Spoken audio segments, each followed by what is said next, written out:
नमस्कार दोस्तों, आज मैं पुनः अपनी एक स्वरचित कविता बूढ़ा बरगद लेकर प्रस्तुत हुआ हूँ। बस यूं किसी जानी पहचानी राह पर, बस यूं किसी जानी पहचानी राह पर लिए दीवा ख्वाबों की पोटली, बस यूं ही किसी जानी पहचानी राह पर लिए दीवा ख्वाबों की पोटली चला जा रहा था, बढ़ा जा रहा था कि अचानक एक आवाज मेरे कानों के पर्दों से टकराई। हवा मंद मंद मुस्कुराई। मैंने तुरंत चारों ओर लोचनों को सैर कराई, लेकिन दृष्टि सीमा में कोई भी सूरत दिमाग के डाटा बैंक से मिल न पाई। लेकिन कानों का सेंसर सुचारू रूप से कार्यरत था। दिमाग कानों के पास होने के कारण पूर्ण रूप से जागृत था। दिल शब्दों के संदेशों को डिकोड कर ही रहा था कि अचानक फिर से आवाज आई, अरे बेटा, मैं हूँ वटवृक्ष। वटवृक्ष? आवाज सुनते ही इतिहास के पन्ने फड़फड़ाने लगे। आंखों के सामने से कई चलचित्र गुजर जाने लगे। वो अम्मा का पूजा करना, कई मन्नतों के धागे से फेरे लेना और बहुत कुछ यादों के धुओं में आकृत बन रही थी। कई दशकों से छांव उसके कदमों तले पड़ी थी। मैंने झुककर उसको प्रणाम किया। अरे ये हाल कैसे हुआ? सवाल किया। आपकी छालों में तो विष्णु रहते थे, जड़ों में ब्रह्मा तो शाखाओं में शिव दिखते थे। आपको तो अजर अमर होने का वरदान था, शायद इसीलिए अक्षयवट आपका ही नाम था। आपसा विस्तृत रूप शायद ही कोई पाया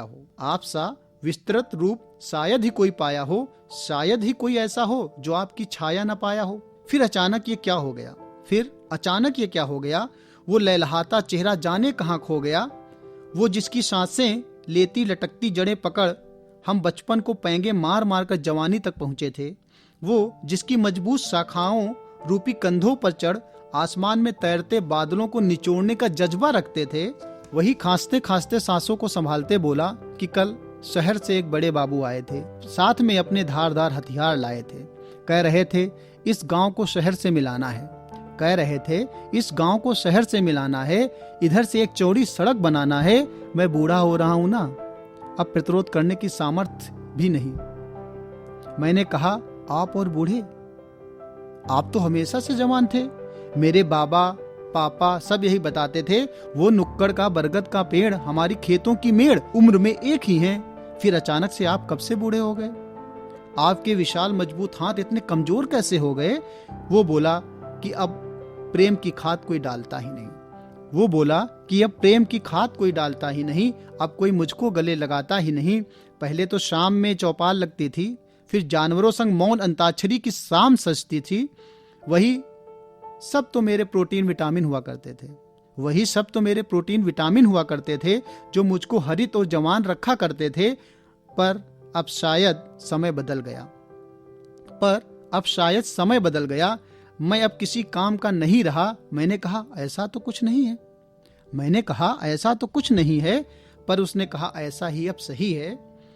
तभी तो किसी को मेरी कोई अब परवाह नहीं, मेरे त्याग की भी कोई आह नहीं। कहते कहते उसके आंसू निकलते जा रहे थे। मेरे कदम मुझे नए शहर की तरफ लेके जा